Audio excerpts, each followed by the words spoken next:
Terutama pasca revisi Undang-Undang KPK ya, pada saat itu, Undang-Undang 2019, dan kemudian pimpinan sepaket dengan pimpinan baru yang dipilih dan diangkat, yang sampai sekarang masih memimpin KPK. Saya sudah coba sebenarnya 1 tahun saat itu, dengan situasi undang-undang baru, dengan pimpinan baru, tapi kemudian saya pikir saya nggak bisa kontribusi banyak kalau berada di dalam, dan saya pamit. Ketemulah sama Pak Ferdy Sambo ya waktu itu. Ini nggak apa-apa mungkin saya cerita karena sudah selesai juga kasusnya. Ketemulah saya sama Pak Ferdy Sambo, kemudian saya jelaskan. Secara objektif, case ini bukti-buktinya ada. Tapi tentu ada perdebatan. Ini di 338, pembunuhan spontan, gitu, atau di 340, pembunuhan berencana.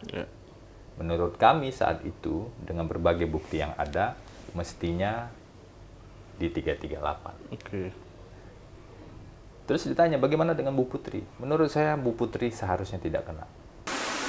Keadilan itu kan disimbolkan sebagai sebuah timbangan. Nggak mungkin ada timbangan yang hanya terisi di sebelah kanan saja atau di sebelah kiri saja. Nggak mungkin.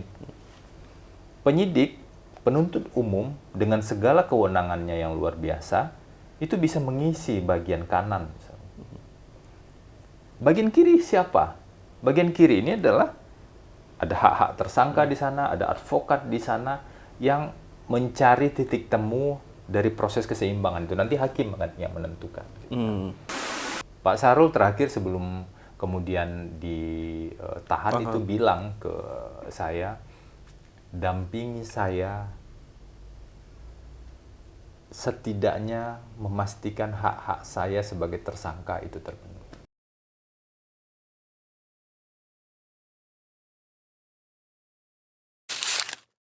Oke, selamat siang. Ketemu kembali hari ini.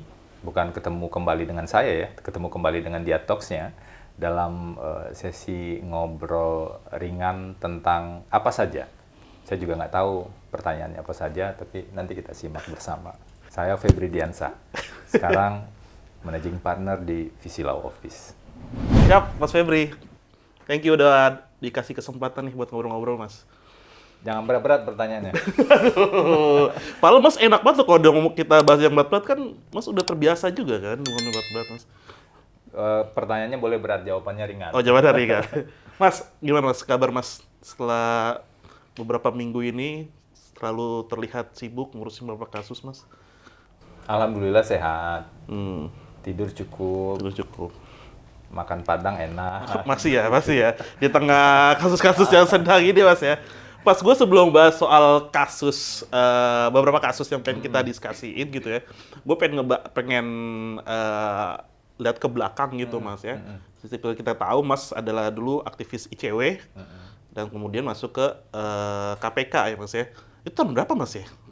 Periode tahun berapa, Mas? Saya lulus Fakultas Hukum UGM 2007. Waktu itu langsung ke Indonesia Corruption Watch di ICW, jadi peneliti sekitar 7 tahun. Di ICW? Di ICW ya. Pada akhir 2013, saya daftar ke program Indonesia Memanggil di KPK dan kemudian diterima. 3 tahun saya di Direktorat Gratifikasi KPK, hampir 3 tahun lah. Kemudian sekitar 3-4 tahun saya di Biro Humas KPK. Sebagian besar pelaksanaan tugas di Biro Humas adalah sebagai juru bicara KPK. Jadi kurang lebih 7 tahun di KPK. Saya pamit Oktober 2020 dari KPK dan bikin kantor hukum ini. Jadi total di KPK tuh 7 tahun. 7 tahun, Mas ya? Kurang dari 7 tahun. Nah, Mas, kalau sebelum gue nanya soal bahas lagi dikit ya alasan kenapa Mas keluar dari KPK gitu. Gue pengen tahu dulu, Mas. Kalau Mas lihat sendiri gitu ya, bagaimana sih Mas menurut Mas transformasi nih? Transformasi KPK dari Mas dulunya di dalam KPK, sekarang di luar KPK gitu ya. Melihat KPK saat ini seperti apa Mas transformasi, Mas? Dulu saya pamit dari KPK Oktober 2020 itu saya bilang, ya kondisi KPK sudah berubah. Menurut penilaian saya tentu saja ya. penilaian yang lain kan saya nggak tahu, gitu kan. Terutama pasca revisi Undang-Undang KPK ya, pada saat itu Undang-Undang 2019, dan kemudian pimpinan sepaket dengan pimpinan baru yang dipilih dan diangkat, yang sampai sekarang masih memimpin KPK. Saya sudah coba sebenarnya 1 tahun saat itu dengan situasi undang-undang baru, dengan pimpinan baru, tapi kemudian saya pikir saya nggak bisa kontribusi banyak kalau berada di dalam, dan saya pamit. Kemudian menjalankan profesi advokat. Meskipun sebenarnya saya sudah disumpah diangkat begitu sebagai advokat itu sebelum berada di KPK. Sebelum pas di ICW itu? Ya, pada saat masih di ICW, sekitar 2013 saya disumpah sebagai advokat. Magangnya sudah minimal kan 2 tahun sebelumnya kan. Dan selama di KPK saya nonaktif sebagai advokat. Barulah pada saat kantor yang didirikan, saya dan Donald Faris pada saat itu mengaktifkan kembali izin dan kebutuhan-kebutuhan untuk berpraktik sebagai advokat. Nah, salah satu saya nonton Mas beberapa potongan video Mas Febri gitu ya, mengatakan salah satu tujuan dari membuka kantor law firm ini salah satunya adalah ingin membantu korban-korban korupsi, karena katanya belum ada nih yang bisa mengadvokasi korban-korban korupsi itu gitu. Nah, kalau Mas bisa di-share sedikit nggak Mas, penting apa sih Mas sebenarnya korban-korban korupsi ini harus diadvokasi, dan pentingnya apa gitu, apa emang hak-hak yang harusnya bisa didapat oleh korban Mas? Konsep besarnya sebenarnya adalah korban kejahatan. Oke. Jadi kejahatan itu kan ya, korupsi adalah salah satu dari kejahatan. Dalam sistem penegakan hukum kita yang berjalan saat ini, cara berpikir kebanyakan penegak hukum adalah mengejar pelaku, memenjarakan pelaku. Ada hal yang lebih positif kalau di tindak pidana korupsi, mulai ada penambahan begitu, mengejar penggantian keuangan negara atau asset recovery. Tapi coba kita lihat, ada nggak pemikiran-pemikiran dan sikap-sikap yang mainstream dari pimpinan institusi penegak hukum yang meletakkan korban sebagai bagian yang krusial, bagian yang penting? Jarang sekali kita temukan itu. Makanya dalam beberapa kasus-kasus keuangan yang cukup besar, korbannya jelas. Misalnya dulu kasus First Travel begitu ya, kalau kita ingat, korbannya kan jelas, orang yang sudah bayar, nggak bisa berangkat beribadah ke tanah suci. Tapi kemudian di putusan, meskipun dikoreksi baru-baru ini ya, di putusan pada saat itu aset-aset yang disita itu dirampas untuk negara. Tanpa melibatkan tanggung jawab korban itu? Harusnya kan dikembalikan ke korban. Ini aset dikatakan aset ini hasil dari kejahatan. Dan kejahatannya punya korban. Kenapa aset ini kemudian tidak dirampas atau dikembalikan pada korban? Makanya beberapa kasus, kami menangani ada beberapa kasus ya, yang terkait dengan concern terhadap korban kejahatan ini. Dulu di awal bersama teman-teman koalisi pernah mencoba penggabungan gugatan ganti kerugian untuk korban bansos pada saat itu. Tapi ada kendala teknis di peradilan, aturan kita belum lengkap. Kemudian kami menangani ada korban skema Ponzi emas yang disidang di Pengadilan Negeri Tangerang. Kami mendampingi para korban pada saat itu. Yang nilai kerugiannya menurut JPU lebih dari 1 triliun. Kami mendampingi sebagian korban. Dan alhamdulillah kasus itu dikabulkan. Jadi aset yang disita itu dikembalikan pada korban. Gugatan penggabungan ganti kerugian yang jarang digunakan itu, tapi kemarin kami gunakan, itu diterima oleh pengadilan. Harapannya hal-hal seperti ini kemudian bisa mendorong perubahan kebijakan. Perubahan kebijakan di Mahkamah Agung misalnya, atau perubahan kebijakan di Kejaksaan Agung untuk lebih concern melihat nasib para korban, pemulihan korban. Dan terakhir, yang baru-baru ini sedang kami tangani adalah klien Visi Law Office itu totalnya 1.057 orang Kasus. korban kejahatan KSP Oh, Indosuria. KSP Indosuria. Jadi kasusnya kan besar sekali sebenarnya, total korban itu ada 6.193. Nah, 1.000 orang lebih itu datang ke kami melalui aliansi tentu saja untuk meminta didampingi. Mereka minta, ini kan kami sudah sejak Februari 2020 uang mereka nggak bisa ditarik lagi dari sana. Kalau saya hitung kemarin 1.350 hari lah sampai dengan kemarin mereka nggak bisa akses uang mereka lagi. Sementara dari korban-korban yang kami dampingi ini itu uang-uang pensiun mereka yang mereka taruh di sana dengan harapan ada pendapatan yang lebih setiap bulan mereka bisa menggunakan itu selama pensiun. Banyak yang seperti itu, nggak punya pekerjaan yang lain. Nah sekarang lebih dari 1.300 hari, mereka nggak bisa akses uang itu. Nah makanya kami datang ke Kejaksaan Agung, ke PPA, Pusat Pemulihan Aset Kejaksaan Agung, kami datang ke LPSK kemarin, bertanya bagaimana proses untuk mengembalikan kerugian korban ini. Ada juga beberapa klien kami itu korban mafia tanah. Sekarang anaknya jadi tukang ojek di Tangerang, padahal bapaknya itu punya tanah yang cukup luas. Dari caplok ke mafia. Kemudian tanah itu tiba-tiba sudah beralih ke pemilikannya milik perusahaan besar. Itu juga sedang kami dampingi bersama tim dari beberapa kantor. Kemudian ada juga korban-korban yang lain, ada masyarakat di salah satu daerah di Tangerang yang harus menghirup udara kotor dari pabrik pengolahan limbah B3 yang tidak menerapkan prinsip-prinsip pengelolaan limbah sebagaimana mestinya. Banyak anak-anak di sana yang ISPA dan kemudian lantai-lantai kotor, tanaman hitam kelihatan secara eksplisit. Itu contoh-contoh kasus korban yang kami dampingi. Selain tentu saja secara profesional, kantor ini juga mendampingi ada litigasi perdata, ada litigasi pidana, dan juga sekarang dalam proses pengembangan litigasi untuk kepailitan dan pajak.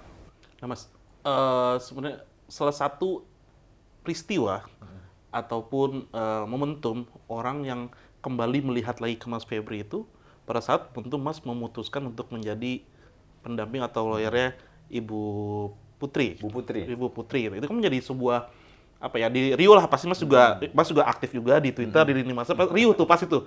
Mas juga mungkin capek kali balas mention-mentionnya capek itu ya. Enggak capek. Enggak capek. Rio itu sangat banget yang menganggap bahwasannya nilai-nilai yang ditawarkan Mas Febri ataupun dari kita ketahui lah Pak Mas Febri dan KPK seintegritas seperti itu tiba-tiba datang dengan sebagai pembela Ibu Putri pada saat itu gitu. Nah itu sebenarnya kita pengen tahu juga gitu Mas, kronologi seperti apa gitu yang sehingga Mas tuh bisa memutuskan ya oke deh gua join atau gua ambil nih kasus. Jadi hari itu saya dikontak seorang teman ya. Kontak seorang teman, awalnya tentu permintaan gabung di tim hukum Pak Ferdi Sambo ya. Bu Putri belum tersangka pada saat itu. Kemudian saya bilang begini, saya baca, kan kita baca pemberitaan ya. Pada saat itu saya baca pemberitaan campur aduk antara fakta dan hoax. Campur aduk menurut saya pada saat itu ya. Karena di media sosialnya juga riuh lah ya. Seolah-olah ada yang bergerak ada arrangement tertentu begitu ya, arrangement tertentu seolah-olah bergerak ini diatur oleh pihak-pihak tertentu yang saya lihat secara subjektif pada saat itu. Tentu saya nggak bisa mengambil keputusan hanya berdasarkan informasi yang masih riuh dan campur aduk. Makanya saya minta beberapa dokumen atau berkas atau informasi yang ada. Saya minta waktu untuk mempelajari. Waktu itu saya pelajari sekitar 3 minggu. Sampai kemudian kami pada kesimpulan bahwa ketemulah sama Pak Ferdy Sambo ya waktu itu. Ini nggak apa-apa mungkin saya cerita karena sudah selesai juga kasusnya. Ketemulah saya sama Pak Ferdy Sambo, kemudian saya jelaskan secara objektif case ini bukti-buktinya ada. Tapi tentu ada perdebatan. Ini di 338 pembunuhan spontan gitu, atau di 340 pembunuhan berencana. Menurut kami saat itu, dengan berbagai bukti yang ada, mestinya di 338. Terus ditanya, bagaimana dengan Bu Putri? Menurut saya, Bu Putri seharusnya tidak kena. Dari berkas yang saya pelajari itu. Harusnya Bu Putri nggak kena.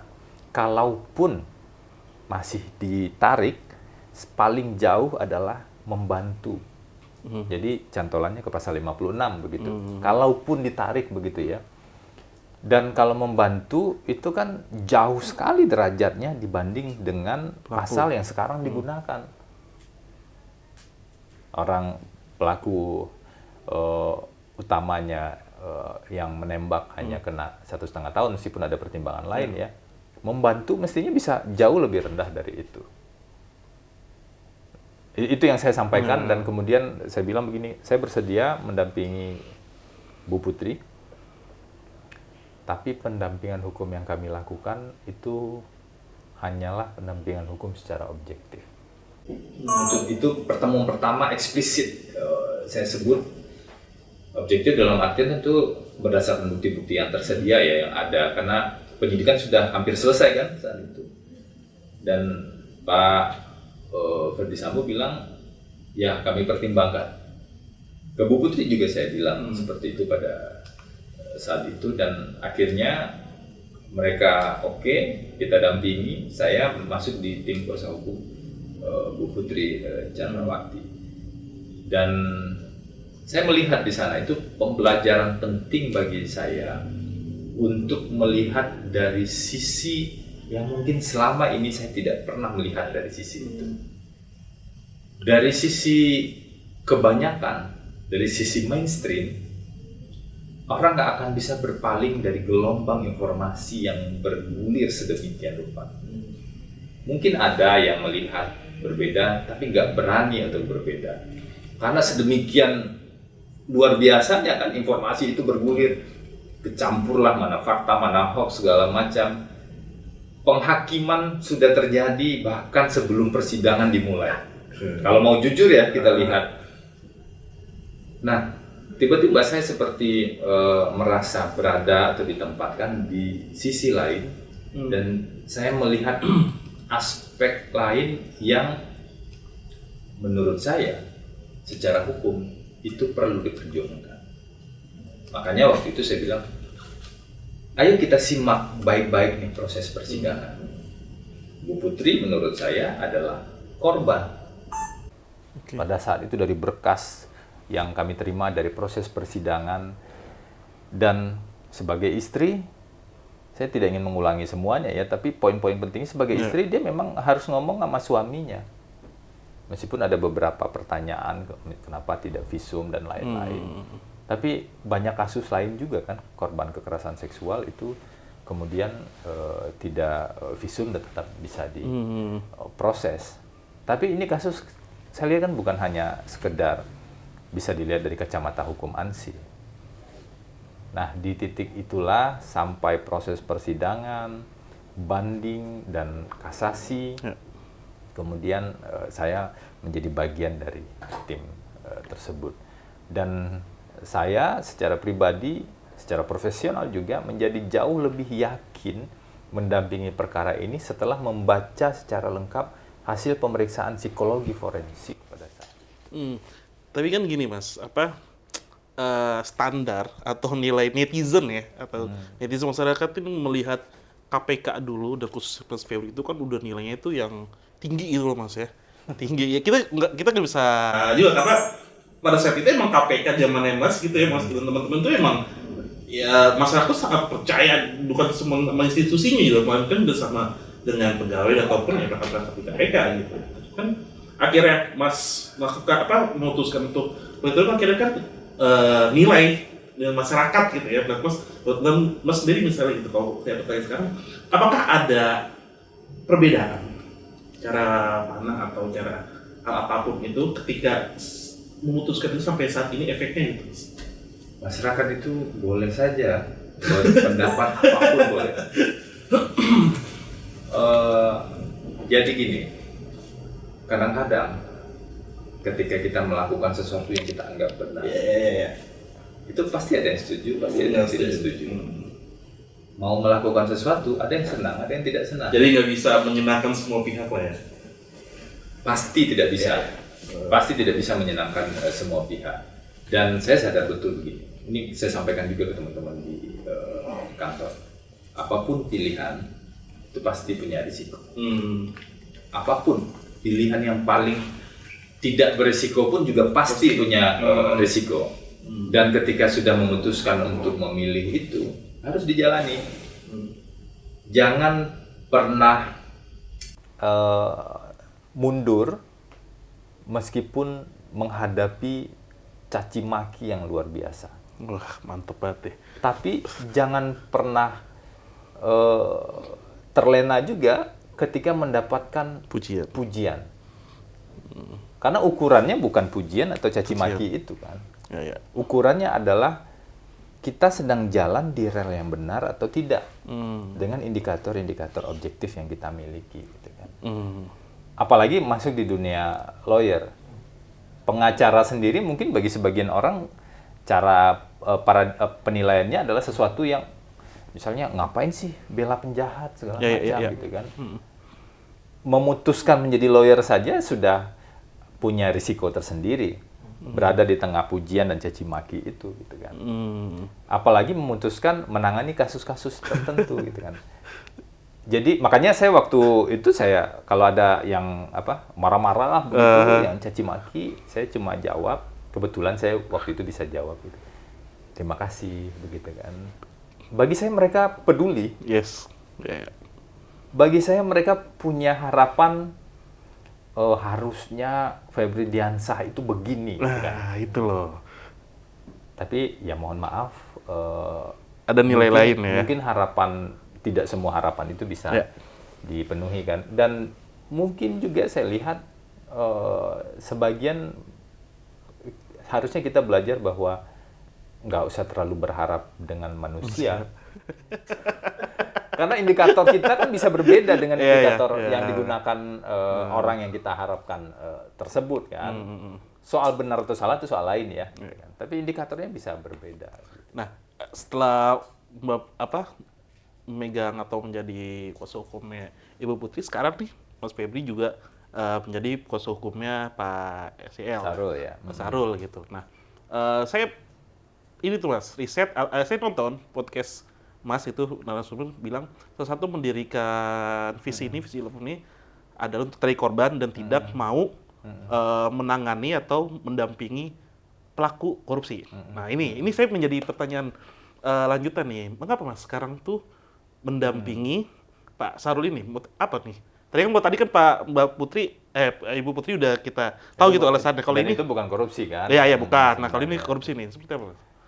Itu saya sampaikan sekitar 2020, saya ingat saya di podcast pada saat itu. Prinsip dasarnya tidak, namun ada situasi-situasi yang sebenarnya atau menjadi korban apa ya kalau Mas bilang ada beberapa indikator. Nah, dalam konteks hari ini, dalam situasi penegakan hukum, orang banyak bicara ini. Penegakan hukum seperti seolah-olah tarik-menarik dengan situasi politik praktis.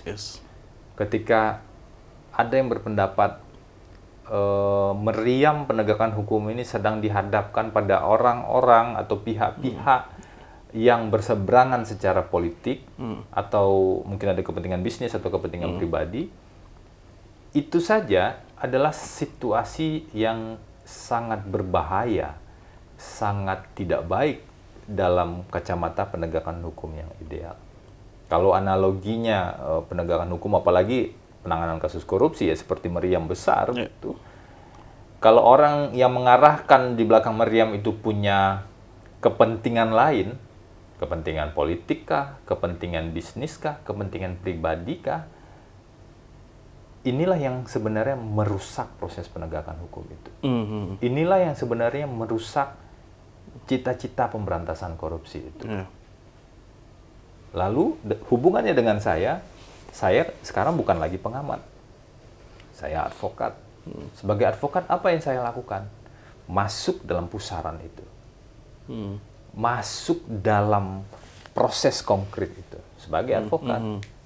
Agar proses hukum ini bisa berjalan dengan setidaknya sebagian tugas atau sebagian kewenangan yang diberikan undang-undang pada kami advokat itu kami bisa jadi penyeimbang. Keadilan itu kan disimbolkan sebagai sebuah timbangan. Ya. Nggak mungkin ada timbangan yang hanya terisi di sebelah kanan saja atau di sebelah kiri saja. Nggak mungkin. Penyidik, penuntut umum dengan segala kewenangannya yang luar biasa, itu bisa mengisi bagian kanan. Misalnya. Bagian kiri siapa? Bagian kiri ini adalah ada hak-hak tersangka di sana, ada advokat di sana yang mencari titik temu dari proses keseimbangan itu. Nanti hakim akan yang menentukan. Artinya apa? Dalam proses ini, di tengah berbagai isu tarik-menarik kepentingan politik praktis, di tengah berbagai isu konflik of interest gitu ya, si pemegang meriam ini, gitu kan, yang bisa kita pastikan adalah agar prosesnya bisa berjalan secara fair di jalur yang benar. Posisi kami di timbangan sebelah kanan atau sebelah kiri adalah tetap menghargai dan menghormati kerja penyidik KPK, kerja penuntut umum KPK nanti kalau sampai di persidangan. Dan kedua-duanya kan sama-sama diberikan kewenangan oleh undang-undang nih. Ada yang diberikan kewenangan berdasarkan undang-undang KPK, undang-undang Tipikor, Kitab Undang-Undang Hukum Acara Pidana. Di sebelah sini diberikan kewenangan berdasarkan undang-undang advokat, berdasarkan KUHAP juga, Kitab Undang-Undang Hukum Acara Pidana, dan hak-hak tersangka yang lain. Nah, saya melihat proses hukum itu sebagai sebuah proses untuk mencari titik keseimbangan. Dan keduanya harus diberikan ruang yang proporsional. Tapi kan begini Mas, Apakah itu dipahami oleh publik? Saya nggak tahu. ya, tapi kan publik melihatnya seperti ini Mas. Publik melihatnya ya kita di berita ya, media gitu, melihat bahwasannya ada transaksi katanya untuk penerimaan segala macam gitu ya. Yang jelas bahwasannya ya SEL ini adalah koruptor gitu, terlepas dari adanya tadi indikasi motif politik atau segala macam. Ya, tapi secara utuh adalah dia SEL ini adalah seorang koruptor gitu. Nah sebenarnya kalau kacamata Mas melihat sendiri gitu ya, kita sama-sama tahu gitu saat ini lagi berkembang ada dua isu SEL dan juga Pak Firly ini yang sedang diproses soal di kepolisian gitu. Nah kalau Mas lihat sendiri gitu ya, apakah kasus dua hal ini melihat dua pertanyaan nih Mas, satu pertanyaan yang Mas rasain waktu KPK zaman Mas dan yang sekarang itu bagaimana proses kasus yang sedang berjalan ini Mas? Jangan terlalu sering membahas mantan begitu ya. Nggak, tadi karena sudah saya jelaskan. Kami itu memang, saya dan tim itu kebetulan fokusnya pada kasus yang berjalan di KPK. Sedangkan kasus yang berjalan di Polda, ajakan kami adalah kita lihat saja itu sama-sama sebagai proses hukum. Ini proses hukum, dugaan tindak pidana korupsi. Ini proses hukum, juga dugaan tindak pidana korupsi. Karena kan pasalnya, undang-undangnya sama lah. Undang-undang pemberantasan tindak pidana korupsi. Jadi mari kita lihat itu dalam posisi yang paralel, berjalan begitu. Dan sama saja ketika ada nama seseorang disebut dalam proses di kepolisian, di kejaksaan atau di KPK, tidak fair kalau kemudian orang itu sudah dihakimi di awal. Oh, publik cenderung sudah mengambil kesimpulan. Boleh-boleh saja, silakan saja. Kita kan nggak bisa mengatur pikiran publik. Tapi ikhtiar untuk terus menjelaskan, ikhtiar untuk terus mengupayakan, mencari keseimbangan dalam proses hukum itu itu ikhtiar terus-menerus. Ya. Dan sebagai advokat kan itu yang harus kami lakukan. Sekarang dijelaskan mungkin belum paham. Ke depan, kita ingat kalau perdebatan di publik, saya kasih contoh sederhana lah ya. Kasus Jessica. Ya. Dulu bagaimana kita nggak bisa bayangkan penghakiman yang dilakukan Jadi public enemy lah. pada saat proses itu. Setelah akhir-akhir ini, orang mulai ketika agak tenang orang mulai melihat, oh iya ya, mulai banyak muncul kesadaran-kesadaran yang lain. Makanya saya cenderung berpikir bahwa kebenaran itu diterima pada saatnya. Mungkin tidak saat heboh-heboh ini, tapi nanti suatu saat. Tuduhan terhadap seseorang, terhadap Pak SEL misalnya ada 10 tuduhan, kalau cara berpikir kita mengamini bahwa tuduhan tersebut pasti benar, berarti nggak perlu sidang dong. Sudahlah, vonis saja, masukin langsung penjara, gitu kan. Tapi kan masih perlu sidang. Dalam proses sidang itu ada dua pihak yang akan saling berargumentasi. Dan kalau kita simak, akhir-akhir ini, banyak kasus-kasus korupsi, apakah yang diproses oleh KPK ataupun Kejaksaan, itu di sidang kan nggak terbukti semua. Nggak semuanya terbukti. Kita ingat kasus yang baru-baru ini, Hakim Agung Ghazalba misalnya. Divonis bebas di tingkat pertama, di tingkat kasasi juga divonis. Atau Gubernur Papua, dia divonis bersalah, tetapi tuduhannya tidak semuanya terbukti. Nah, makanya dalam konteks itulah peran-peran advokat kan menjadi penting agar jadi penyeimbang, agar nanti bisa kita lihat dari 10 tuduhan terhadap Pak Sahrul ini, yang mana saja yang terbukti secara meyakinkan. Kalau nggak terbukti nggak bisa dipaksakan. Kalau terbukti ya nggak bisa diubah-ubah juga. Dan kami clearkan selalu sejak awal ke seluruh calon klien bahwa kalau pembelaan kami lakukan, itu bukan pembelaan yang membabi buta.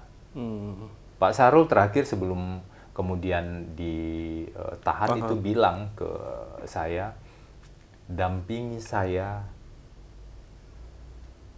setidaknya memastikan hak-hak saya sebagai tersangka itu terpenuhi. Berarti sekarang prosesnya sedang apa, Bang? Lagi berjalan apa nih, Bang? Untuk kasus SEL. Pak Sahrul sudah ditahan sejak 13 Oktober sampai dengan hari ini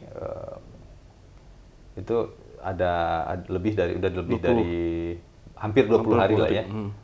Itu kan penahanan 20 hari, kemudian bisa perpanjang 40, bisa perpanjang 30, total maksimal nanti 120 hari sudah limpah ke sidang. Nah, sekarang kan ada rangkaian pemeriksaan. Beberapa kali Pak Sahrul diperiksa sebagai tersangka, itu lawyer bisa dampingi, tapi ketika pemeriksaan sebagai saksi kami tidak bisa dampingi. Jadi itu yang sedang berjalan sekarang, dan proses konsultasi kan jalan hampir setiap hari kan, karena ada waktu besuk yang diberikan. Dan itu cukup fair waktu besuk yang di rutan. Berarti yang perihal soal cek kosongnya itu udah clear, Bang, ya? Itu salah satu contoh. Kalau kita hubungkan dengan 10 tuduhan misalnya, bisa 5, 10, 100 atau berapapun lah begitu. Jubir KPK kan mengkonfirmasi ada cek 2 triliun. Nah, sekarang pertanyaannya, kalau itu sebuah tuduhan, terbukti nggak tuduhan itu? Ternyata itu cek bodong, kata kepala PPATK. Betul. Waktu itu saya sempat tanya juga ke Pak Sahrul, saya tanya, Pak, itu gimana soal cek 2 triliun? Dia ketawa. Ya, Pak Sahrul ketawa gitu. Ya itu unik saja, dan ya makanya saya simpan aja, saya biarin aja. Mana ada orang punya rekening 2 triliun. Kan. Dan kalau dihubungkan dengan pasal korupsi kan itu, kalau betul-betul ada uangnya ya, itu kan bisa jadi gratifikasi kan. Nah, itu salah satu contoh, cek 2 triliun, kemudian ada tuduhan lain, tuduhan yang lain. Nah, kami memang secara substansi itu belum bisa mengungkap semuanya. Sama lah, KPK juga tidak bisa mengungkap semuanya karena proses masih berjalan di penyidikan. Nanti baru di sidang kita bisa ungkap. Tapi yang pasti kami di tim hukum menyiapkan pembelaan yang seobjektif mungkin. Objektif tentu saja harus ada dasar argumentasinya, fakta-faktanya, dan kemudian bukti-bukti yang bisa jadi dasar pembelaan nantinya. Dan itu relevan nanti di proses persidangan. Mas, gue punya 2 pertanyaan terakhir nih. Ini tentang mantan nih, dua-duanya nih. Yang pertama, bagaimana rasanya bertemu kembali mantan tapi di proses hukum nih, Mas? Mestinya tidak ada hal yang personal ya, karena saat saya pamit ke KPK, saya juga bilang nothing personal, alasannya ke pimpinan kah atau ke siapa pada saat itu soal pilihan saya saja, mau bekerja atau mau membangun sesuatu itu gimana gitu kan. Tapi yang pasti saat saya pamit itu saya memang sampaikan kondisi KPK sudah berubah pada saat itu. Meskipun saya tetap melihat ya, teman-teman yang ada di KPK sekarang, teman-teman penyidik, penuntut umum, teman-teman penyelidik itu masih tetap berupaya menjaga semangat itu. Saya melihat di masih kabar-kabaran masih ya, memantau KPK tuh. Kalau dari luar kan KPK agak banyak di pemberitaan ya, jadi itu pasti masuklah di timeline, minimal di timeline Twitter segala macam gitu kan. Tapi saya memastikan dan menjaga betul tidak bicara terkait dengan perkara dengan teman-teman yang bertugas di KPK, karena kan kita harus hormati mereka juga. Sama seperti ketika saya di KPK, teman-teman saya di luar yang banyak menjadi lawyer itu berusaha menjaga, nggak kontakan terkait perkara segala macam. Ya paling kalaupun ada yang ngopi bahas yang nggak ada hubungan dengan perkara, karena mereka juga jaga temannya begitu. Sama seperti saya sekarang, saya juga jaga teman-teman yang ada di dalam, tidak mengganggu pelaksanaan tugas mereka.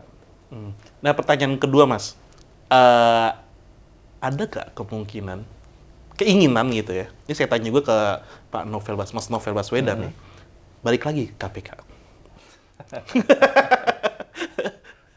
Ya sama. Masa depan itu rahasia yang di atas ya. Saya juga nggak pernah membayangkan ketika lulus kuliah saya akan ke KPK.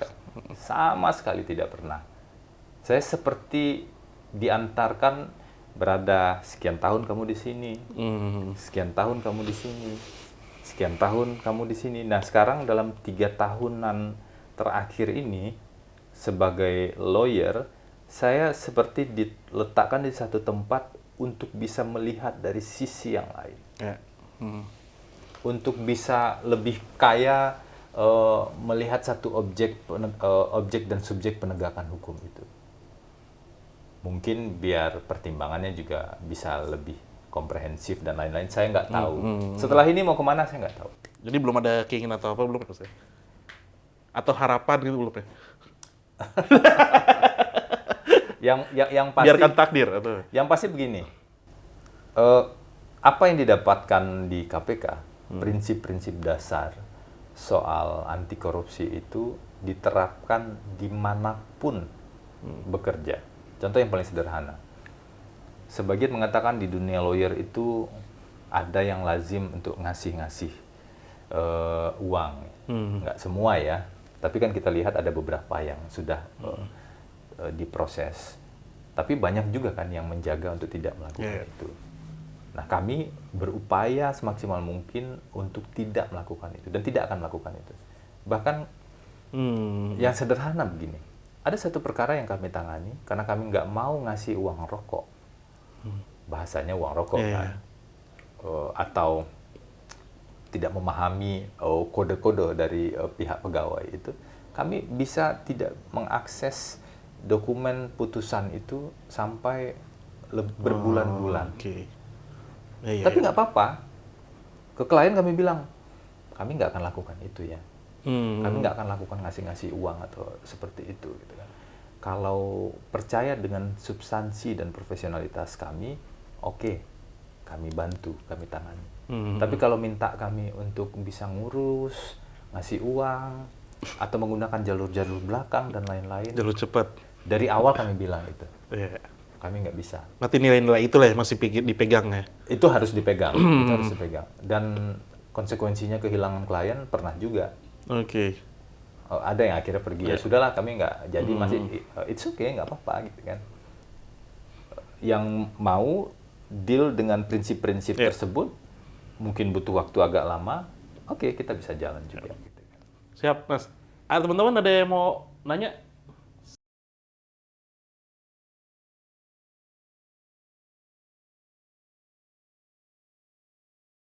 Jadi kalau dulu memang ada grafiknya agak meningkat ya.